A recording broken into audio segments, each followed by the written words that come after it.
That's right. You asked for him, and he's back. After episode 125, the response was loud and clear. You wanted more Jason Brown. So we brought him back. But here's a twist. This time, Jason's not the guest, he's the host. And today, I'm the one in the hot seat.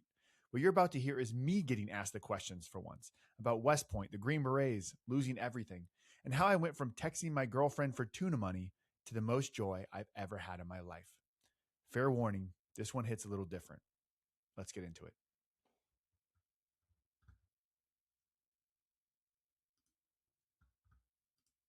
Welcome to the No Limits Leadership Podcast.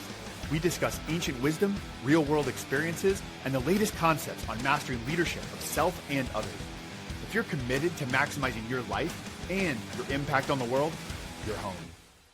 Hey, welcome to the No Limits Leadership Podcast. I am your host, Jason Brown. For this time, feels weird to hear this. Well, who knows? Who knows, Sean? Maybe you'll invite me back to host again. But I had the privilege of being on your podcast, and when I was on it, when we were working through kind of some of the details of that, I said, "Hey, Sean, what if I interview you?" And it seemed like you're like, you know what? That might be fun. I did. That was like my exact occurrence. It's like, yeah, that would be fun. We should do that. And I was thinking that your listeners would enjoy hearing from you in this format. And I listen to a handful of podcasts as well, and every now and then it's like somebody interviews the host, and I really enjoy those. It gives a different perspective on that person. So this is just where I wanted to start out, Sean. But right now, what's exciting you? What's getting you up in the morning? What are you thinking about? What's going on in your head and your heart that's really motivating these days or growing? Well, I'll say is last year and over the past few years, my business growth had really been focused growing a personal brand, speaking around leadership, and coaching was kind of like a side, or not as a side thing, but it was like I was trying to build my business where it was going to be like 70% sort of speaking, branding, writing, that sort of thing, and 30% coaching. And then this thing happened 15 and a half months ago where I had a baby boy. And what I found through that experience was how amazing fatherhood is, and a privilege and unique and special time. And I didn't grow up with a father, and I didn't have one in my life. And so what was been most impactful has been going and having these experiences with my young son, and especially as he got a little older and could interact back. And it was like I had some clarity around, to be honest, like what I missed, because my mom was awesome and she was great. And so you almost are like, I didn't miss much. Yeah, it was what it was, right? Yeah. And so I didn't even know. And then all of a sudden I was having these interactions where he was able to like interact with my wife as mom, and then like interact with me as dad. And then I was like, I got a preview of like, oh man, I never got that. And so I guess that just almost like, to use our sort of terms, and it was like added some weight on the bar of like how important this was. And so all that to be said, that there was a bit of a shift, me moving my practice, being a solopreneur underneath this firm, Novus Global, we're both a part of, was a bit of me shifting and saying, being a professional speaker is awesome. And I love doing it. I get fulfillment and joy out of it. And to do that at the level that I saw for myself and sort of the next level of that game, like you're on the road 150 days a year. And that was not aligned with the vision I had of the father I wanted to be. And so what a cool way, like the lessons I got of, and I wasn't drained. Like I put energy into each one of them, but I got energy from them, and the clients are getting transformation results. And so I'm just like really fired up and excited and grateful for that. And for finding a new alignment where I'm also working super hard, and I shut my computer at 4 p.m. and I go play with my son every day. Yeah. That's what gets me up, man. That's what fired me up right now. Is just like, I'm super grateful. And I can honestly say I'm 43 and I'm busy and I have multiple businesses and I'm coaching and I have a young son, and I've never had more joy in my life. I love that. I love that. And, my personal opinion too, Sean, is like having kids in our lives too. It changed, one way to talk about it is it changed perspective, but certainly Emily, my wife, and I, we allowed it to impact the decisions that we made in life and how we were going to spend our time. And I'm super encouraged that you're leaning into being kind of the dad that you never had. Yeah, it really is honor, privilege. And I'll say the other part is that's maybe been so critical is reaffirming. I sort of think of my priorities in alignment around concentric circles. Mm-hmm. And what I have found over and like being reinforced by the world and my experience over and over again is just how important that is, and how I would say most people that I interact with haven't clearly defined those, one. And if they have, they've defined them, but how they spend time, energy, and effort is not aligned with that. And that doesn't necessarily mean that, because my concentric circles it's me first. It's taking care of me and making sure that I'm spending time on my work, on me, and making sure that I've got my morning routine down, make sure I'm working out, making sure I'm getting good sleep. Like that's got to be first. Next is my relationship with my wife and how I'm serving her.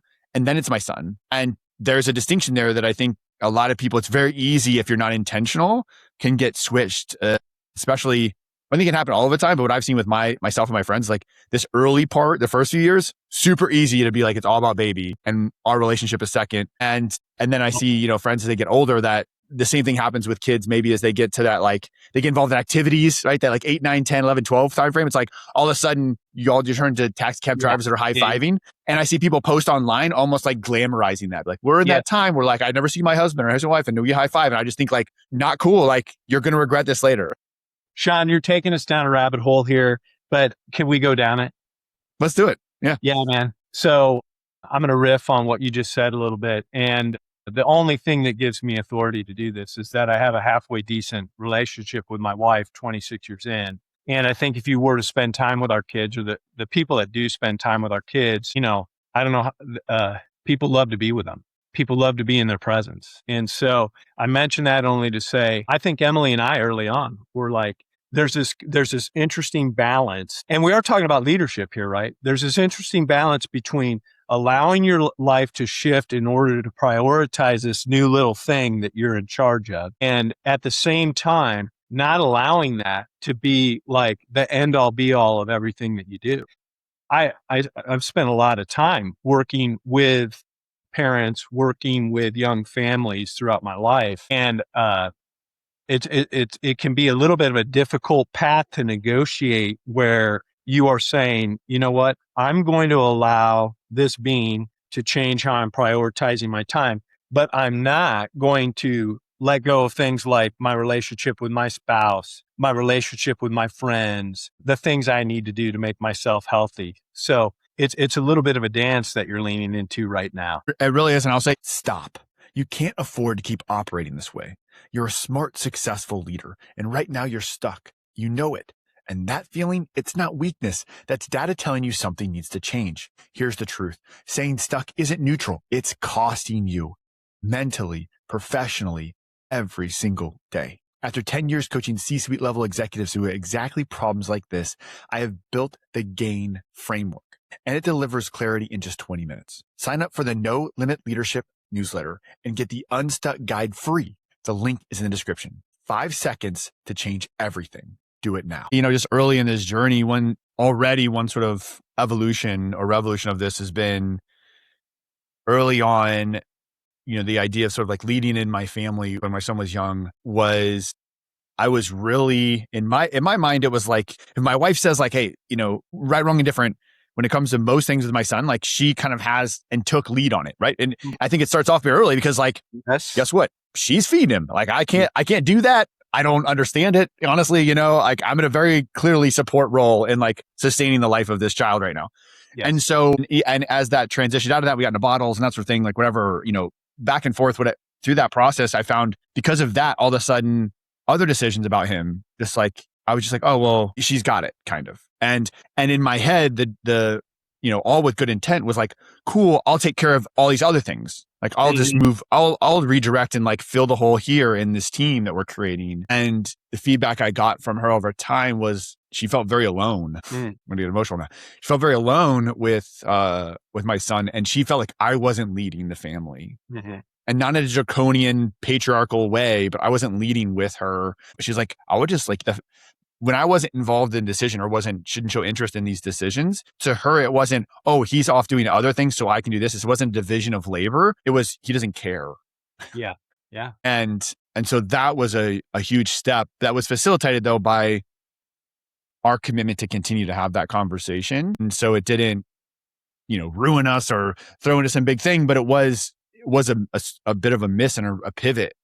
And do we have to constantly, I feel like, in our business, we talk about vision leak a lot of like having to revisit vision, having to check back in. And so for us, it's been creating leadership in our family. It looks like constantly, weekly, sometimes daily checking in on like, where are you at? Mm-hmm.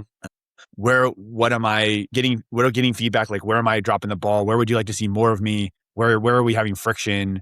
And like addressing that head on and because we both are, I think, fully committed to your point that we will not create the best family structure and experience for our child, hopefully children, if we aren't the strongest couple. Like that is almost, we would almost not have to even think about doing that for our kids if we just demonstrated being the best we could be in our marriage, I think. Yes. Well, you're not going to get any disagreement with me on that.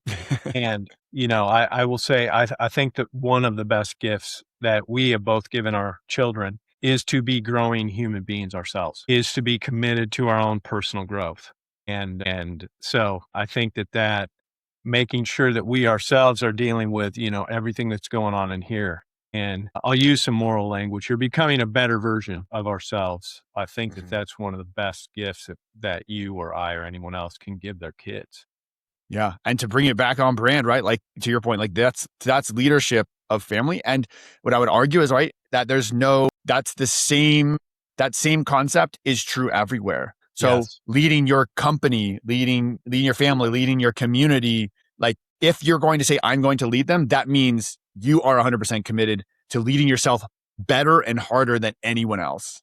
Yes. And I think people hear something like servant leadership and they think that means draining yourself, giving everything to everybody else, just like putting you and your needs and your development, like coach for me, no, coach for them, a coach for everyone else, a workshop for me, no, a workshop for them, right? And it's like, no, you are missing the point completely. If anyone needs a coach, if you're the CEO owner, like it's you. I don't care.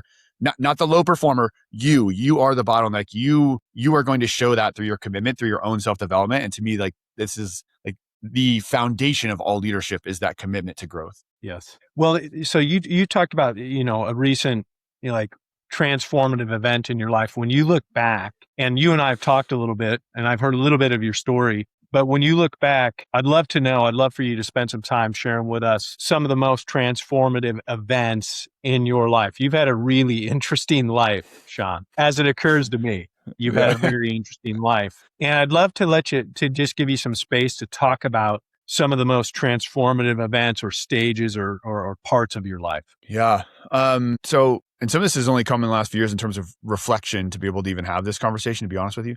But there has been a lot of that, in the last several years. So I think that if you could take like my childhood growing up, there is some lessons around, and I talk about her a lot, but my mom got married to my stepdad when I was in junior high. And he's awesome, by the way. Like, I don't feel like I don't talk about him enough. Like he's, as a stepfather, like he said, there's a lot of examples around that, like masculinity and fatherhood that I got from him. But as a kid, all right, I was just me and my mom. And so in those lessons, one, I was fully loved. She's loving and empathetic. And while she did that, she, raised me without any financial or other type of help from my biological father at all. There's no child support, there's no anything. And this is in the 80s. It's a different world, right? Single mom in the 80s. And worked full-time as a bartender and waitress to support her going back to school, to get her undergrad and grad degree, to be a school psychologist to work with special needs kids. Unbelievable. Unbelievable. And so what I tell all the time is like, you think like impactful moments for me was even then there was this instinctive mindset of like mediocrity is no longer acceptable for me because of the example, what I saw her do. And I'm like, my God, if I don't live up to my potential, my perspective was that is a huge disservice and almost disrespectful. And she would never say this. She doesn't care. I know she doesn't. But to me, she loves me. I could do anything. And she would have loved me. I felt an obligation. And maybe this is the through line of this whole thing of these few chapters is like, to whom much is given, much is to be expected. And I felt that from a very early age. There's also, I think, a part of like independence in there. I was the definition of a latchkey kid. Like literally, I didn't live in a house. I was in apartments. I didn't ever live in a house till my parents got married. It was just, was just, and I was in a college town. So I was always like just surrounded by college kids partying and like, noise and all this stuff. And I remember when they did get married and we moved into our first house, I couldn't sleep for weeks because it was so quiet. Yeah. I was used to sirens and parties and music and like things happening because I was in an apartment and not necessarily the nicest apartment. And so, I had the latchkey, like literally the key around my neck, like on the string to go in, open up the apartment, and I would drop my stuff down. I'd go outside and play. And then I knew I had instructions of how to like set the oven to put the pizza in at 7. So it was ready when my mom got home at 7:15. And so I was like making dinner, at 6, 7, 8 years old. Those were some formative years, I think, when it comes to that. I think there was also, not everything is roses and butterflies. I think there was what then developed into a sense, because you're not maybe getting a ton of attention just because not there but when I did amazing things, when I stood out, when I achieved, I got attention. And then that started a bit of a spiral, which I think is probably a story that a lot of people listening can relate to. Yes. Of I need to achieve, I need to stand out, and I'm committed to making my life matter. Mm-hmm. And to me, that meant like impact and potential, like living up to that. And so it almost combines those two, like here's the effort that was put into me and the opportunity I've been given. I want to make sure I live up to that, as sort of like maybe the more positive or aspirational side. And sort of maybe the dark side of that is, and I get attention and I'm loved and I'm safe when I achieve. And so that was early. And then, I don't know, there's lessons probably there in high school. High school is high school. I wrestled. In high school, I was a team captain. I was kind of like all over the place. I was like, the boys state attorney general, and I played violin in the orchestra, and I was captain of the wrestling team, so a bit of all over the place. Loved the outside, but like leadership, I quickly realized like I always put myself and loved being in a leadership role. I loved, standing out. Like if I played soccer, I was the goalie because there's only one. When I played baseball, I was the catcher because like there's only one. Like, and two positions that nobody else wants to play, by the way. Nobody else wants to play. Yeah. I'm like, oh, what's the hardest thing that nobody else wants to do? Like, I'll go there. Fast forward, I end up at West Point in the infantry. So yeah, I go to West Point, and that was, you talk about transformative, like going to West Point obviously is, I say obviously, I will say this. So when I was deciding what to do with college, there were some realizations that came to me. One, there's no money for college. So like, I got to figure out a way, whether it's a scholarship or some other way to pay for it. And two, I was really big into like the news and politics even as a kid. And so as I got into that, I would like read the news and I would get into that. And there was a lot of this sense happening as I looked around the world of like, oh, there's a lot of people suffering, even in my own town or other places. And it's occurred to me at the time that there was a bunch of adults not giving a damn. Yeah. Yep. Just going about their lives and being selfish.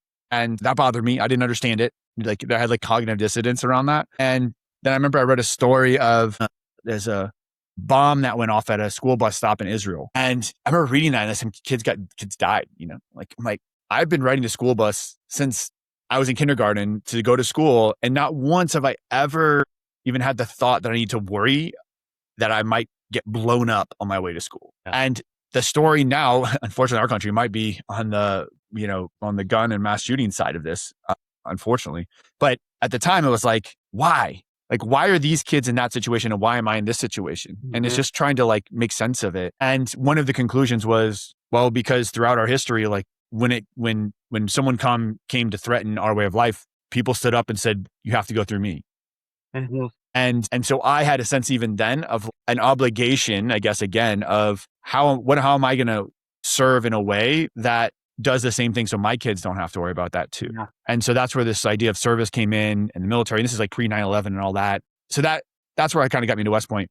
9/11 happens my freshman year at West Point. And, West Point, for those who don't know, was 45 miles north of New York City. So when the towers fell, you could see it with a plain eye. It looked like a volcano, like mushroom cloud of dust in the far distance. And I was down on ground zero 10 days later when it was still smoking and you could smell the burning, rotting bodies and there was dust over everything and the windows were blown out over Manhattan. And I was like, man, it was a lot. And so the world had changed and I ended up deciding through that. And also just like, I started doing army stuff. And I was like, cause I went to West Point, actually my plan was I was going to be a military intelligence officer. And then in 18 months, you can submit your packet to go to law school. And I was going to be a JAG officer. So I was going to be a lawyer. Yep. That was my plan. And then I got in the woods, started carrying a rifle, and like the leadership thing came out of like purely leading in that sense. And so I'm like, wait, I'm running around the woods. I'm doing something like meaningful. We're at a Important. time of war and I get to like lead in the purest sense. And so it was like, this is me. Yeah. Yeah. And so I shifted plans and became an infantry officer and then I got assigned to the 101st Airborne Division. And we're going to have to do some fast forwarding here. But one of the most impactful experiences outside of like West Point, where I would say that if I had to put like a headline on West Point, it's if you're going to be becoming a leader is about becoming a leader of character. Mm-hmm. That leadership isn't a set of skills that you need to learn. It's about who you are as a human being. Powerful. And that's what I really got from West Point, along with a ton of other things. And then I went, as part of my training, I went to U.S. Army Ranger School.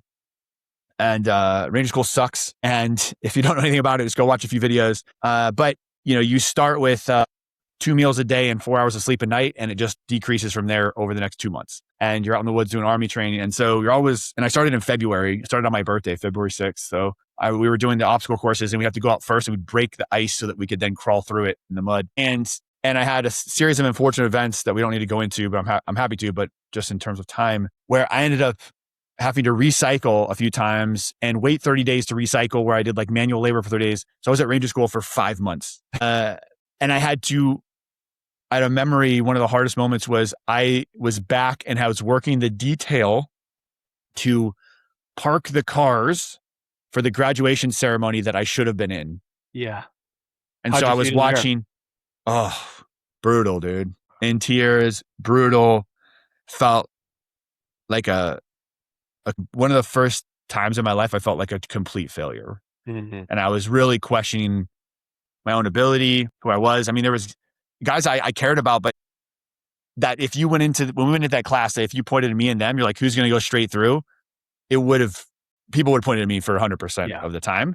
And I watched them get to finish this time when I thought I was going to be able to finish and leave happy with their wives and parents. And I was taking my road vest to go back to start again all over Hell Week in 20 days. And so there was some super gut check moments there. But what I learned there was that I can endure with the right mindset and the right dedication. Like I can push myself to the point that almost no one else can. No limits. So no limits. Exactly. There was no limits, and getting super uncomfortable and tired and wet and miserable, and you can still keep going. Mm-hmm. And really all of this is in your head. So that was a formative time. I served in Iraq as a rifle platoon leader, scout and sniper platoon leader. Amazing time, learned a ton, decided that I had more to give and more to learn, more to go back to our development thing. I knew that there was more development for me. And so I went to Special Forces Assessment and Selection, got selected, went through about 18 months of training, got my Green Beret, and ended back at Fort Campbell at 5th Special Forces Group. And so there was my first year there was hugely transformative. I showed up. This is when I knew that like Special Forces was different than the regular Army, or was going to be. I showed up and they're like, oh, cool, your team's down the hall. I walked down. I'm 28 years old at the time, youngest guy on the team and the commander. And they're like, oh, hey, this was, I think, Thursday. Like Monday, we're going to support the combat dive teams, and we're going out to Coronado to cross-train with Special Boat Team 12 and SEAL Team 5. I'm like, oh, okay. And they're like, so you have to go do the dunk trainer. So then the next day I go over and they have this whole apparatus set up, and it's like this really deep swimming pool where they can simulate like monsoon, like hurricane-like conditions, like giant waves and thunder and lightning and rain, all this stuff. And they strap you in a helicopter and they dump you like you got, like your helicopter went down. So if you're gonna do any over water operations, you have to go do this dunk training. So I do that. Monday I show up, fly to Colorado or California. 2 days later, I'm doing simunition. We're doing simunitions, which is basically you just put a different receiver on your rifle and you're shooting like mini paintball rounds, but they're 9mm rounds. Yeah. And I'm on a rib boat, military boat, underway with a giant ship next to us, climbing up a 4-inch caving ladder up the side of a ship underway, practicing how to like take down a ship with the SEALs. And I was like, oh, this is different. This is a different way to live. And so that was super cool. And then we were supposed to be there for 6 weeks. And then 3 weeks in, we get a message that Donald Rumsfeld, a Secretary of Defense at the time, had signed an executive order, and we were going directly to Afghanistan. So we packed up our stuff, went back to Fort Campbell, and 6 weeks later, I was on the Afghan-Pakistan border. And when I was in Iraq for 14 months, it was like, there were some IEDs. There was a couple, if you want to call them firefights. I guess if you've never been in one, you probably would, but it wasn't anything crazy. Iraq was more of like an endurance thing, honestly. It was kind of like Ranger School. And then Afghanistan was we were ambushed 6 of our first 8 patrols. We were in gunfights and we got mortared every week. Our base, they tried to overrun our base twice. And I was with a bunch of Green Berets and we, man, just kicked ass, dude. And I was in Afghanistan for 8 months and learned a lot and got a lot of confidence about myself and leadership under fire. And what I love about those two experiences between the regular military and special forces is the regular and conventional military in general. So this is kind of a difference that I see, and we actually had this conversation at the Novus Global Retreat with my team, was they, JKB, Joseph King Barkley, who and our president of the Meta Performance Institute, asked me, he's like, a lot of the veterans we get here, they struggle a bit with call it black and white thinking, right and wrong. Like they're struggling with sort of the ambiguity of this, but I don't see that from you. Like, why? Yeah. And what I told him was about how in the conventional military, it's very much like that. It's like there's right and wrong standard. And the first thing they do in the military, in the Army, they call it task condition standard. So everything you do in training or anyone else is like, here's the task, here's the conditions that you're going to do it in, and the standard for success is this. And that's like everything, task condition standards, action standards. And that is very much like big business or big corporations. That's how you run big organizations. Yeah. And then in Army Special Forces and Green Berets, our expertise is in unconventional warfare. So we're guerrilla war fighters, insurgents. And so the first thing they train you on kind of making it up on the fly, right?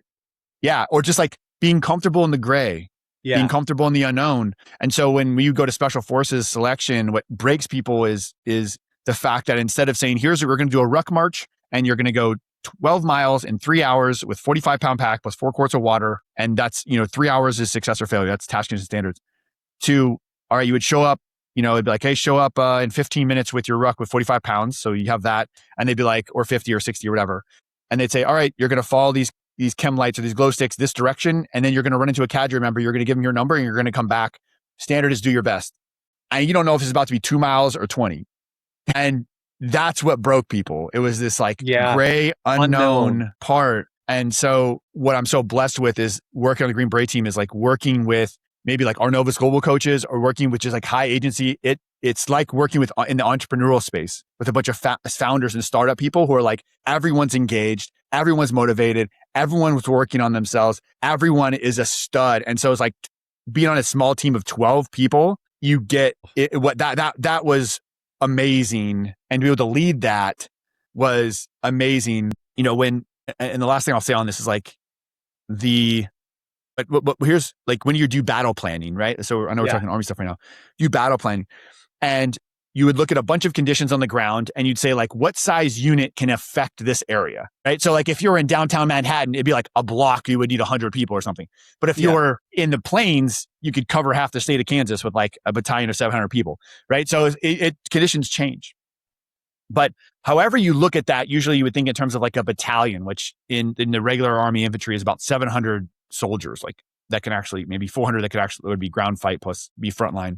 Let's just say 700 people. So 700 people can affect an area. So they would draw that out by battalions. And when they do that battle planning in the Army, what's interchangeable is a battalion of regular Army soldiers and one ODA of 12 Green Berets. Oh my. So what you're saying is that 12 of us with the right resources and backing can affect the same area as 700 soldiers. And so it starts to, a term we like to use at Novus Global is break your brain. It starts to break your brain a bit about like what's possible and getting creative. And so that's when I really got exposed to that. And then I got out of the military in 2015. So I'll stop there. Any questions? Yeah. I just realized we're like halfway through. Yeah. I tell you, well, I mean, there are a lot of questions because honestly, I find this stuff incredibly interesting. Again, all the stuff that you have been through in your life. One of the things that's coming up for me, I think, Sean, and you started to allude to this, but Novus Global, we talk about this performance pyramid, right? So we got low performance, which is how can I kind of get by? We got performance, which is good. It's like, how can I do what's being asked of me? We got high performance, which is how can I be the best? And then we've got meta performance above that. And the question there is what might I be capable of? And then an even better question, right, is what might we be capable of? You move it from the individual to the group. And I'm just sitting as I'm listening to you. It's like you were the definition of high performance. You've built something real. The career, the title, the business, maybe all three.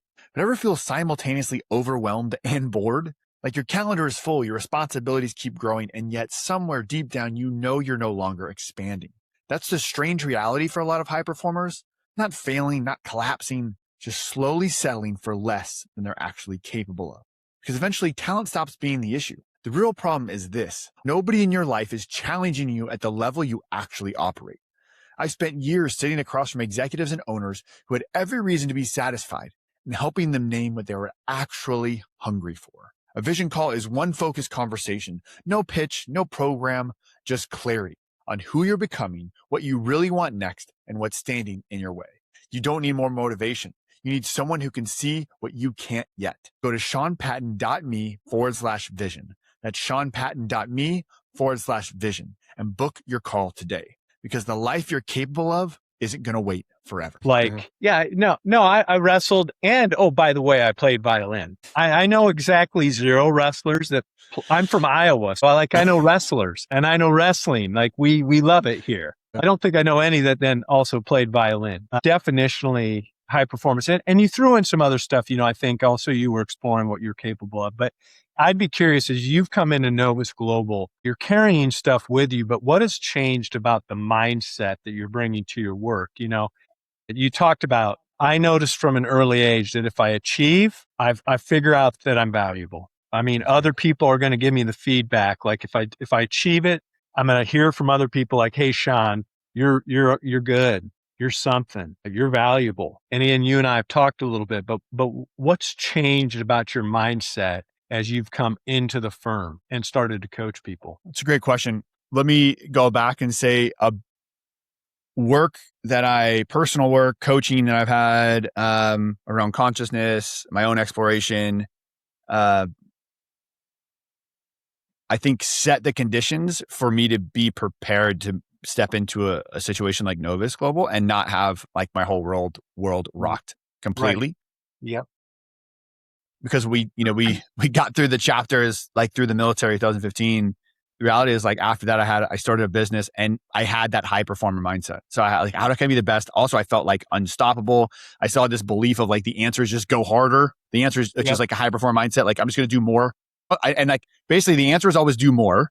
And if that always solves the problem and I can push myself further than anyone, then there's no problem I can't solve by just going harder, was my mentality as I got out. There's some real power in that, right? Through all of that. But then when I made some early decisions in my business, my first business, that I was unable to overcome. And over a span of a few years there, we didn't talk about was like at the end of, after I got back from Afghanistan, and I mean, it still affects me, but my head was not in the right space and it affected my hormones too. And so I got in a bad relationship that turned into a bad marriage, that turned into an abusive marriage that like was not in a good headspace. So I had then in the span of a few years, divorced and in a marriage, maybe question my own judgment of people that I used to think was solid and of myself. Transitioned out of the military, the only job and role I had ever known since 3 weeks out of high school. Now I was 32. Yeah. And then I had a business that was failing and ultimately did fail. And I lost everything, personal guarantee on the house. I owed $200,000 in back taxes because I was trying to keep the business propped up as long as I could to try to get over the hump and couldn't. And I went from, a few years there, like in everyone's viewpoint, in my own maybe, basically Captain America, Green Beret, West Point guy, all that stuff that people even now give me this, like sometimes this, like that they define me by. 2-3 years later, being at Kroger, like texting my girlfriend, now wife at the time, like, hey, can you Venmo me money so I can like get tuna so we can eat? It was a fall. And so I think that was a bit of the impetus for like, okay, if I'm not that, who am I? And it went through a time of like, I guess I had these two competing identities of like failure, can't get marriage right, can't get finances right, business that I thought I could do that I see other people that, according to me, look less capable are succeeding in. What the hell's wrong with me? Just like, and so it was work of fighting through that and be able to create identity and value through me. And so when I arrived, what I would say to Novus Global is I felt this years of work of getting back to like clearly identifying what's for me. It's during that time period as I started coming out of that I wrote my book, A Warrior's Mindset. And that was about coming up and defining like, okay, what is this new framework to lead myself and to live life? And so that was really a journey for writing that book and coming to that. And then that allowed me to get to Novus Global and have one already a background in coaching and also my own identity where I was more resilient because I had a better sense of who I was and where my joy came from. And it wasn't as external, like this externally motivated while still important. And it's something I battle with. So that's the position I came into Novus Global. what has maybe changed the most since then is I sort of felt like I had it figured out, man. Like I was happy, like my marriage was good. Generally felt like I was doing work. I had freedom to do whatever I wanted. I wasn't making the one area was like financially I wasn't quite making the money, so I didn't have these results that I thought that I wanted. I mean, I was thinking fine, but like not what I wanted. And I didn't think commensurate with like the work I was doing. And so when I read Beyond High Performance, the book that our CEO and founder wrote, and we got to that meta performance piece that you talked about, what I found was throughout that whole book was I had huge value alignment, and it gave me frameworks and words to what I was feeling. Yeah. And then the biggest thing stepping into it was one reason I joined Novus Global was as I interacted with people from there, it was the closest thing I've seen to how a special operations or special forces team runs is at Novus Global. And I was like, oh, it has been one thing I'm still struggling with. It has been over a decade, and really since even before my SF time, since training for SF stuff. So we'll call it 14 years where I haven't either been on my own or the commander by title and authority or the owner of the company where I own my own company. I'm still part of that, but like I'm part of a team as a teammate. Yes. And that at first was like super uncomfortable. And I was trying to like figure out the game, like figure out how this whole thing worked and like what's actually going on, you know? And now I've just come to a place of like acceptance of like, oh, I get to be a part of a team that we all get to row together. And I get to lead inside of that, but I don't have to be quote unquote the leader. Yes. So I got to jump in on this because I think a lot of us, when we come into Novus Global, I mean, I'm just hearing your story, right? We have this experience of wherever we're showing up, we are kind of like, we're great, you know, like whatever place we're in, you know, that like maybe there's kind of this vibe, there's kind of this, you know, ooh, who has the most impact here? Who has the most power? Who has the most whatever? And maybe it's you, maybe it's me in some of those environments, who has the most respect, you know, things like that. And it is interesting then to come into a firm where this is my occurrence now. This is what I feel like I've felt is, oh my, there are a lot of me's in this firm. And I would say, even better trained me's in this firm too. And, you know, where you come in and, you know, you're kind of run of the mill. You're kind of like just one of the people when maybe you're used to leading, maybe you're used to running the show, maybe you're used to having a lot of say over everything that goes on. And suddenly now you come into this firm and that just the level of leadership, person, all those sorts of things it's just a super high level within Novus Global. And it's at least for me, there's been like, oh, this is disconcerting. I'm not all that special. And this feels great. I'm not all that special. Like I get to be led. I get to learn. I get to grow. I'm not sure that that's exactly what you felt, but it was coming up for me as you were talking. It definitely did. And what I would say is like, what it has done is like called me to even re-ask that question, what am I capable of? Yes. Right. It's almost like you thought you were summiting the mountain and you got there and you realize it's the front range. Yeah. 100%. And you're like, awesome, cool. Like we get to go do this now. Like, let's go explore that with, and a very like positive, empowering way. And that's what I've also discovered is the difference maybe in the coaching I'm doing now. Kind of the beginning, we talked about how like I was kind of moving away from coaching because I wasn't really having that much fun and my clients were getting like, I would say good, but not like great results. I mean, maybe great, but not transformative. I don't know how you want to define it, but in the work we do and in that environment, what I found inside Novus Global is like, we get to invite people into like going deeper on on that identity, on the belief side, and questioning what they're really capable of and without pressure or judgment or anything. And that's such like a rare environment to have a coach do that for you, be around a team that does that. And it's super unique. I'm sure we're not the only ones, but I haven't seen anywhere else that has that type of that culture and people. And because of that, I get to now, serve clients. And that one piece, this financial piece there, I was stuck at one number for my business, like around the same number for like 3 years. And it's a great, it's a fine number.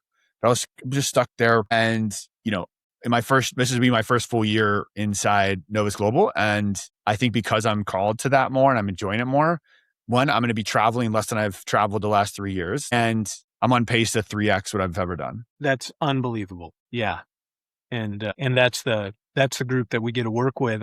I do think it's fascinating, all the time, Sean, the question, we get to work with our clients and ask this question, but you and I are coached within our firm. We've got a coach within our firm, and then we're coached in multiple other scenarios with our firm. And there's this constant question of, what are you capable of? But it's like, what do you want? What do you see out there? What would you like to go pursue?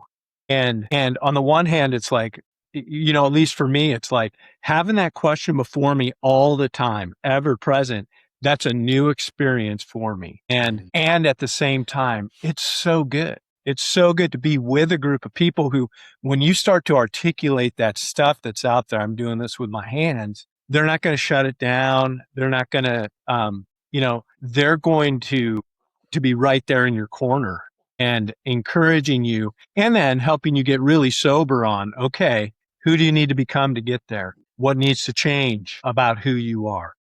What new ways, what new mindsets, what new risks do you get to take in order to get there? Okay, so this is what I'm wondering, Sean. We have covered some territory. There is more territory I would love to cover with you. And so what I'm thinking is like, hey, maybe we wrap this episode up right now. And I'm wondering if you would be up for finding another time to talk a little bit more about the work you're doing in Novus Global now and some of the things that are most exciting to you, what you see in the future. And I think that would be a lot of fun as well. I'm in. Let's do it, man. Part 1 complete. Part 2 to come. Part 1.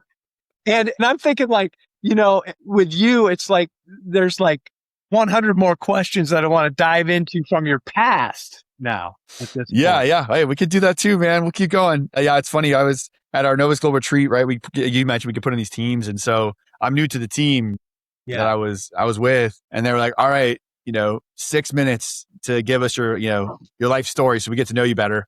And I'm going through and I'm like, and this, and this, and this, and this. And I'm like, oh crap, only 90 seconds. And literally like John Roberts, the head, he's like, all right, screw the time. He's like, I'm in, keep going. He's like, Kristen Fade, he's like, these are all like senior people at our firm next to me. It's just like, dude, you live like 9 lives. Like, we want more. Keep telling us. So I'm like, I look back, I'm like, man, I guess I have done, whatever. I mean, everybody's done cool stuff. I feel like but I feel like I've done a couple things. No, everybody's done cool stuff. That's absolutely true. And everyone's interesting. And some people are more interesting. All right. Well, hey, thanks for joining us so much on the No Limits Leadership podcast. I get to be your host for at least one more session, part 2. We're going to get a chance to interview the normal host, Sean Patton. And Sean, I want to thank you so much for being our guest today on the show. Thanks so much, Jason. This was super fun. Thank you for suggesting this and leading the charge. And again, just like in Novus Global, I get a chance where like, man, I didn't have to be the leader in this sense, and I got to just be a teammate, and it was super fun. So thanks, man. Loved it. I am so thankful to be a teammate with you. Oh, thanks, brother. All right, I look forward to next time. Okay. Bye. Thanks for being a part of the No Limit Leadership family. This isn't just a podcast. We're building a movement of no limit leaders driven to unlock our greatness and lead the world forward. If this made you think or gave you something useful, please, please, please, right now, go hit follow and then share it with one leader you believe in. Challenge limits, develop leaders, fuel greatness.